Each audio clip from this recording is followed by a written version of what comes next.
اللهم صل على سيدنا محمد يا رب صل وسلم دائما أبدا على حبيبي. أعوذ بالله من الشيطان الرجيم. بسم الله الرحمن الرحيم.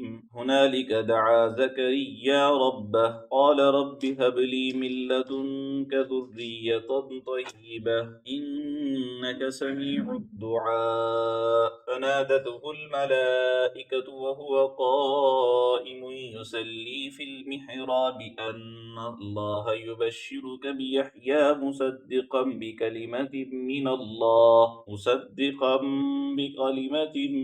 الله وسيدا وحصورا ونبيا من الصالحين.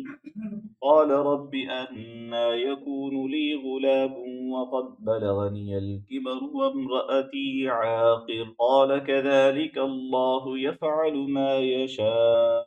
قال رب اجعل لي آية. قال آيتك ألا تكلم الناس 3 أيام إلا رمزا واذكر ربك كثيرا وسبح بالعشي والإبكار. صدق اللہ العظیم.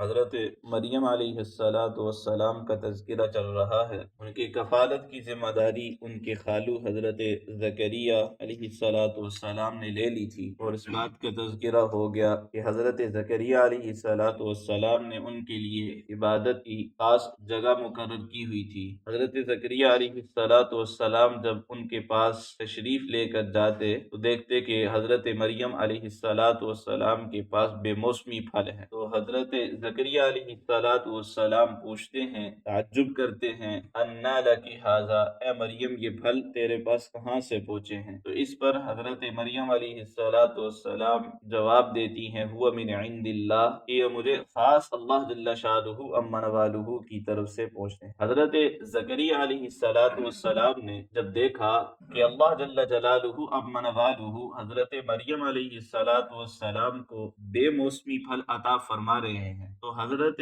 زکریا علیہ السلام کو بھی جوش آیا. حضرت زکریا علیہ السلام کی اولاد نہیں تھی، تو انہوں نے جب دیکھا کہ اللہ جل شانہ امن والہ بغیر کسی اسباب کے بے موسمی پھل اگر مریم علیہ السلام کو عطا فرما رہے ہیں تو اللہ جل شانہ امن والہ مجھے بھی اولاد سے نواز سکے ہیں. ہنالک دعا زکریا ربہ، اسی موقع پہ حضرت زکریا علیہ السلام نے اپنے رب سے دعا مانگی. یہ جو لفظ ہنالک ہے عربی زبان میں قریب کسی چیز کی طرف اشارہ کرنے کے لیے آتا ہے، اور بسا اوقات قریب وقت کی طرف اشارہ کرنے کے لیے بھی استعمال ہوتا ہے. تو یہاں پر دونوں معنی مراد ہو سکتے ہیں. ہنالک اسی جگہ پہ، یعنی جہاں پر حضرت مریم علیہ السلام عبادت فرما رہی تھی اسی جگہ پہ دعا زکریا ربہ، زکریا علیہ السلام نے اپنے رب سے دعا مانگی. اور دوسرا ترجمہ بھی اس کا بن سکتا ہے ہنالک، اسی وقت زکریا علیہ السلام نے اپنے رب سے دعا مانگی. اب یہاں سے فقہائے کرام نے یہ مسئلہ نکالا ہے کہ مکان مبارک اور وقت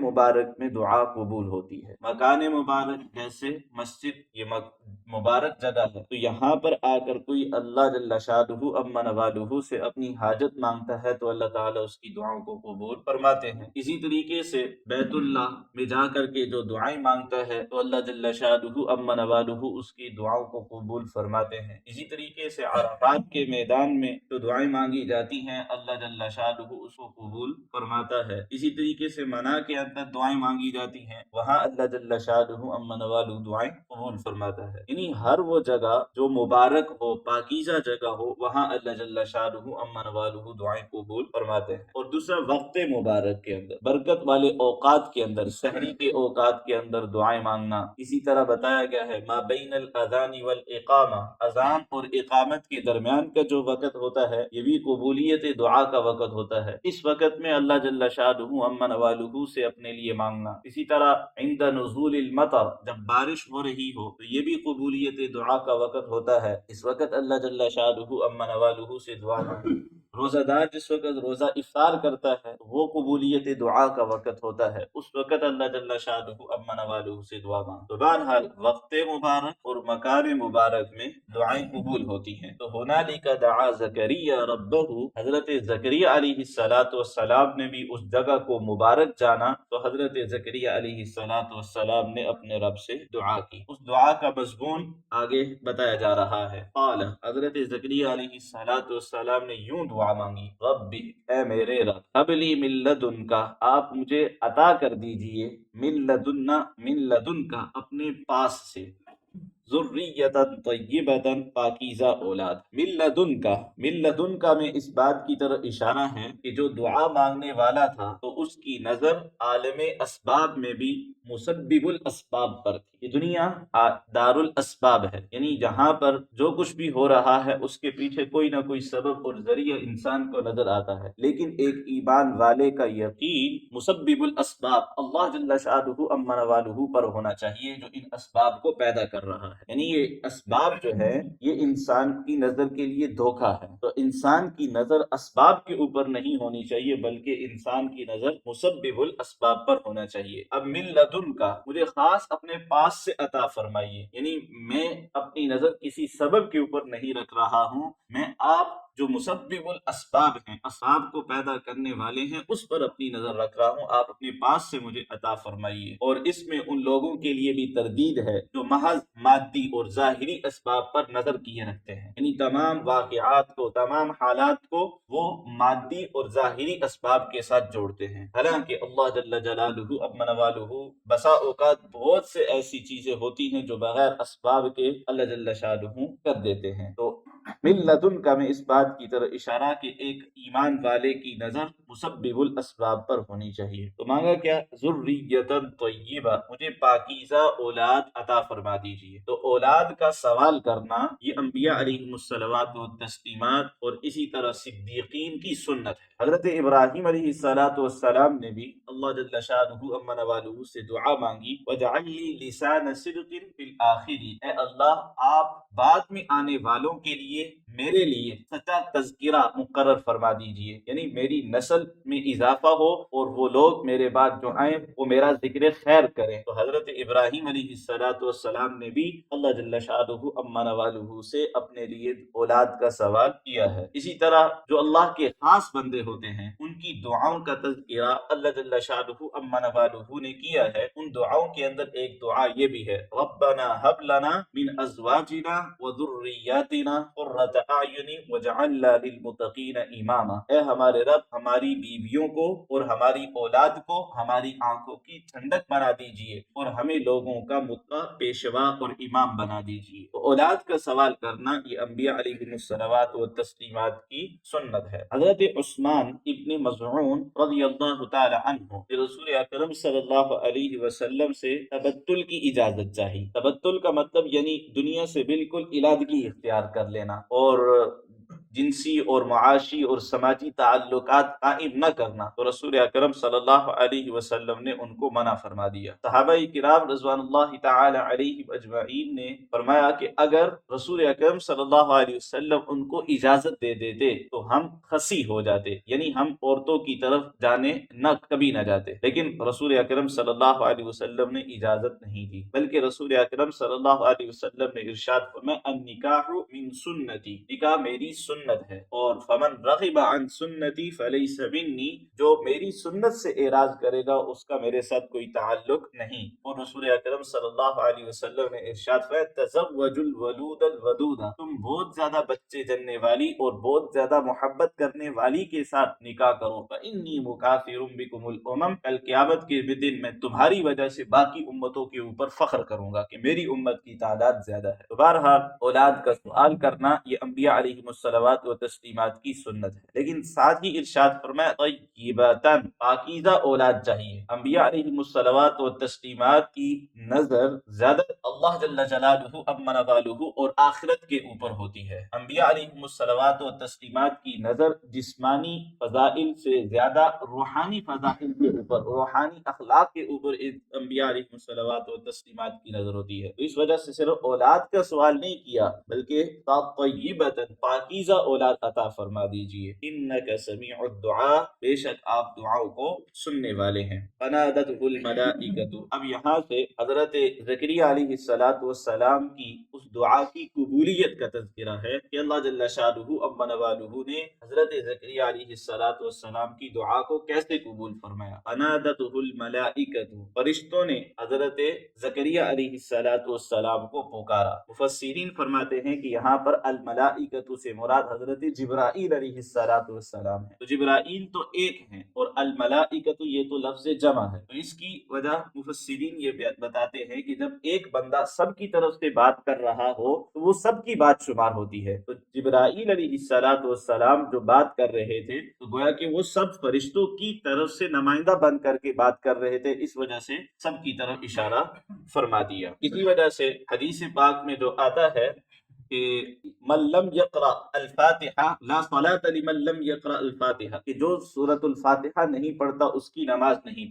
ہوتی۔ اب بعض حضرات نے اس سے استدلال کیا کہ بھئی امام کے پیچھے بھی سورۃ الفاتحہ کا پڑھنا وہ لازم اور ضروری ہے، لیکن رسول اکرم صلی اللہ علیہ وسلم کا ایک دوسرا ارشاد موجود ہے، من کان لہ امام فقراءۃ الامام لہ قراءۃ، کہ جس کا آگے امام ہو تو امام کی قراءت وہ مقتدی کی قراءت شمار ہو جاتی ہے۔ یعنی جب امام آگے کھڑا ہو گیا تو اب امام جو سورۃ الفاتحہ پڑھ رہا ہے تو وہ اللہ جل شانہ اب منوالہ سے ہم کلام ہو رہا ہے۔ اور ایسے عام مواقع کے اندر بھی یہی ہوتا ہے کہ جب کوئی جرگہ کسی بڑے کی حضور پیش ہوتا ہے تو سارے باتیں نہیں کرتے، بلکہ ان میں سے ایک کو منتخب کیا جاتا ہے اور وہ آگے بڑھ کر کے اس سے بڑے سے بات کرتا ہے۔ تو اس وجہ سے رسول اکرم صلی اللہ علیہ وسلم نے ارشاد فرمایا کہ من کان لہ امام فقراءۃ الامام لہ قراءۃ، کہ جس کا کوئی امام ہوگا تو امام کی قراءت وہ مقتدی کی قراءت شمار ہوگی۔ فنادتہ الملائکۃ، بہرحال حضرت جبرائیل علیہ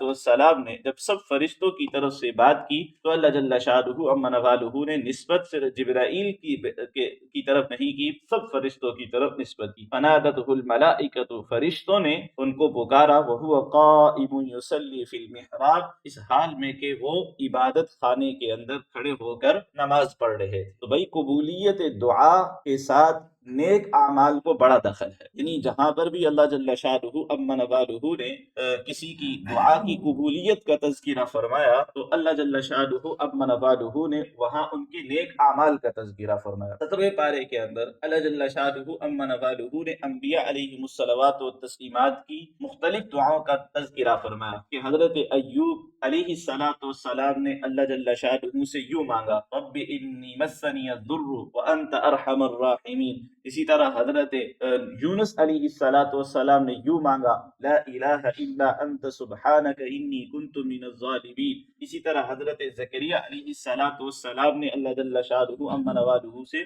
دعا اولاد کی درخواست کی۔ تو یہ ساری دعاؤں کو تذکرہ کرنے کے بعد آگے اللہ جل شانہ عم نوالہ نے سب کے بارے میں یہ تذکرہ فرمایا، فاستجبنا لہ، ہم نے اس کی دعا کو بھی قبول فرما لیا، ہم نے اس کی دعا کو بھی قبول فرما لیا۔ اور پھر اللہ جل شانہ عم نوالہ نے ان کے نیک اعمال کا تذکرہ فرمایا کہ یہ لوگ ایسے تھے کہ جو نیکی کے کاموں میں ایک دوسرے سے آگے بڑھتے تھے اور اللہ جل شانہ عم نوالہ کو خوف اور رغبت کے ساتھ پکارا کرتے۔ تو یعنی یہ جو نیک اعمال کا تذکرہ اللہ جل شانہ نے کیا، اس بات کی طرف اشارہ کر دیا کہ نیک اعمال کو دعاؤں کی قبولیت کے اندر بڑا اثر ہے۔ تو یہاں پر بھی فنادتہ الملائکۃ، حضرت زکریا علیہ السلام کی دعا کی قبولیت کا تذکرہ ہے، اور ساتھ ساتھ حضرت زکریا علیہ السلام کے اس نیک عمل کا تذکرہ ہے، وہو قائم یصلی فی المحراب۔ گویا کہ اللہ جل شانہ اشارہ فرما رہے ہیں کہ تمہاری دعاؤں کی قبولیت کے ساتھ تمہارے نیک اعمال کو بڑا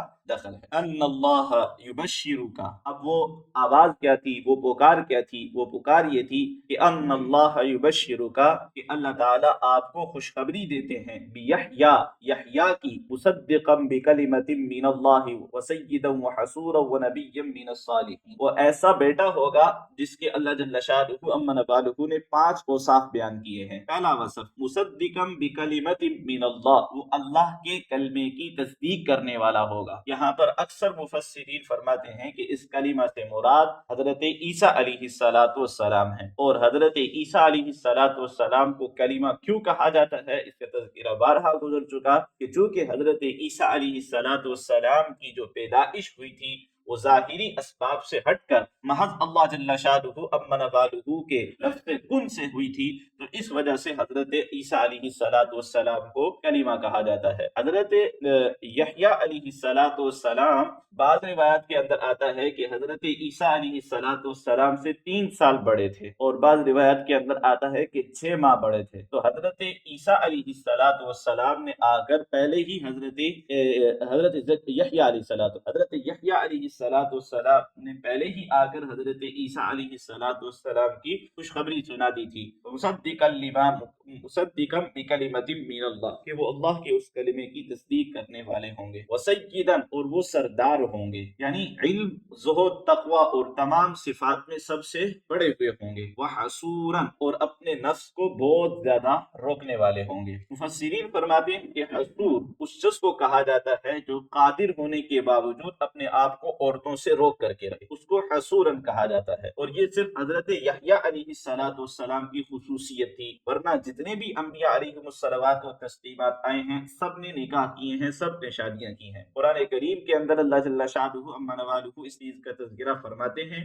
وما ارسلنا من رسول الا وجعلنا لهم ازواجا وذرية، ہم نے کوئی رسول ایسا نہیں بھیجا کہ جس نے نکاح نہ کیا ہو اور اس کی بیویاں اور اس کے بچے نہ ہوں، بلکہ جتنے بھی انبیاء علیہم الصلوات و تسلیمات آئے ہیں ان سب کی بیویاں بھی موجود تھیں اور ان سب کے بچے بھی موجود تھے۔ وحصورا، اور پہلی صفت تو یہ ہوگی کہ مصدقا بکلمۃ من اللہ، وہ اللہ کے کلمے کی تصدیق کرنے والا ہوگا۔ دوسری صفت سیدا، سردار ہوگا۔ تیسری صفت حصورا، اپنے آپ کو بہت زیادہ روکنے والا ہوگا، اور چوتھی صفت ونبیا، وہ نبی ہوگا، اور پانچویں صفت من الصالحین، نیک لوگوں میں سے ہوگا۔ قال رب انا یکون لی غلام، حضرت زکریا علیہ السلام کی اس دعا کو جب قبول کر لیا گیا تو اب حضرت زکریا علیہ السلام، علم الیقین تو ان کو پہلے سے حاصل تھا کیونکہ نبی تھے، اور نبی کو علم الیقین اعلیٰ درجے کا حاصل ہوتا ہے۔ تو جس طرح حضرت ابراہیم علیہ السلام نے اللہ جل شانہ عما نوالہ سے حق الیقین کا سوال کیا، تو حضرت زکریا علیہ السلام نے بھی اللہ جل شانہ عما نوالہ سے حق الیقین کا سوال کیا کہ اے میرے رب مجھے مشاہدہ کرا دیجئے کہ کون سی صورت ہوگی، کیا ہوگا، کہ میں تو بوڑھا ہو چکا ہوں، میری بیوی بھی بانجھ ہے، تو صورت کیا ہوگی، کیسے بیٹا پیدا ہوگا، کیا ہمیں دوبارہ جوان کر دیا جائے گا، یہ اسی حالت کے اندر جو ہے وہ ہمیں بیٹا عطا کر دیا جائے گا۔ تو اللہ جل شانہ سے سوال کیا رب انا یکون لی غلام، کہ اے میرے مالک، اے میرے رب، میرے لیے لڑکا کیسے ہو سکتا ہے، وقد بلغنی الکبر، حالانکہ بڑھاپا مجھے آ پہنچا ہے، وامرأتی عاقر، اور میری بیوی بانج ہے۔ قال، تو اللہ جل شانہ نے جواب دیا کذالک، بات اسی طرح ہوگی، اسی حالت کے اندر، اسی بڑھاپے کی حالت کے اندر اللہ جل شانہ عما نوالہ تمہیں بیٹا عطا فرمائیں گے۔ اللہ یفعل ما یشاء، کیونکہ اللہ تعالیٰ کرتا ہے جو اللہ چاہتا ہے۔ قال رب اجعل لی آیہ، مطالبہ علامت، حضرت زکریا علیہ السلام نے اللہ جل شانہ سے نشانی کا سوال کیا کہ کوئی نشانی بھی ہونی چاہیے، کیونکہ جوان عورت اگر حاملہ ہو جائے تو اس کی نشانیاں تو موجود ہیں، تو بڑھاپے کی حالت میں اگر کوئی عورت حاملہ ہو جائے تو اس کی نشانی کیا ہوگی، تو حضرت زکریا علیہ السلام نے اللہ جل شانہ سے اس نشانی کا مطالبہ کر لیا۔ رب اجعل لی آیہ، اے میرے رب مجھے کوئی نشانی، میرے لیے کوئی نشانی مقرر فرما دیجیے۔ تو قال، اللہ جل شانہ عما نوالہ نے حضرت زکریا علیہ السلام کے اس مطالبے کو بھی قبول فرما لیا، اور اللہ جل شانہ نے ارشاد فرمایا آیتوں کا، آپ کی نشانی یہ ہے اللہ تکلم الناس، کہ آپ لوگوں سے بات نہیں کر سکیں گے۔ اب یہاں پر تفسیر مدارک کے اندر علامہ نصفی رحمۃ اللہ علیہ فرماتے ہیں کہ اللہ جل شانہ نے یہاں پر الناسا کا لفظ ارشاد فرمایا ہے، تو الناسا کے لفظ کو خاص کرنے کی وجہ یہ ہے تاکہ یہ بات معلوم ہو جائے کہ حضرت زکریا علیہ السلام کی زبان جو ہے وہ لوگوں سے گفتگو کرنے کے اندر بند ہو گئی تھی۔ آپ لوگوں کے ساتھ گفتگو نہیں کر سکتے تھے، وہ جب اللہ کی حمد و ثنا بیان کرتے، جب اللہ کی پاکی کو بیان کرتے، ذکر کرتے تو اس وقت آپ کی زبان چلتی تھی، اور اگر آپ لوگوں سے گفتگو کرنا چاہتے تو آپ اپنی گفتگو نہیں کر سکتے تھے۔ تو ثلاثۃ ایام، 3 دن تک آپ لوگوں سے بات نہیں کر سکیں گے الا رمزن، مگر اشارے کے ساتھ، سر کے اشارے کے ساتھ، آنکھوں کے اشارے کے ساتھ، یا ابرو کے اشارے کے ساتھ، یا ہونٹوں کے اشارے کے ساتھ آپ لوگوں سے بات کر سکیں گے، زبان کے ساتھ آپ لوگوں سے بات نہیں کر سکیں گے، یہ آپ کی نشانی ہوگی۔ وَاذْكُرْ رَبَّكَ، اور آپ اپنے رب کا ذکر کیجئے کثیرن، کثرت سے، وَسَبِّحْ بِالْعَشِيِّ وَالْإِبْكَارِ، اور آپ صبح و شام تسبیح بیان کیجئے۔ العشی، عشی جو وقت ہوتا ہے یہ سورج کے زائل ہونے کے بعد، یعنی ظہر کے وقت سے لے کر وہ سورج کے غروب ہونے تک رہتا ہے، اور ابکار کا جو وقت، ابکار صبح کا وقت اس کو کہتے ہیں، یہ طلوع فجر سے زوال تک یہ وقت رہتا ہے۔ وَسَبِّحْ بِالْعَشِيِّ وَالْإِبْكَارِ، تو آپ صبح و شام اپنے رب کی تسبیح بیان کیجئے۔ اور قرآن کریم کے اندر یا عربی زبان کے اندر جہاں پر صبح شام کا لفظ آ جاتا ہے تو وہاں پر تعمیم اوقات مراد ہوتے ہیں، یعنی آپ ہر وقت جو ہے وہ اللہ کی تسبیح بیان کرتے رہیے۔ تو یہ تسبیح بیان کرنا یہ بطور نشانی کے بھی ہو جائے گا، اور بطور اللہ جل شانہ عما نوالہ کی اس نعمت کے شکر کے بھی ہو جائے گا۔ جو کچھ کہا یہ سنا کہ اللہ تعالیٰ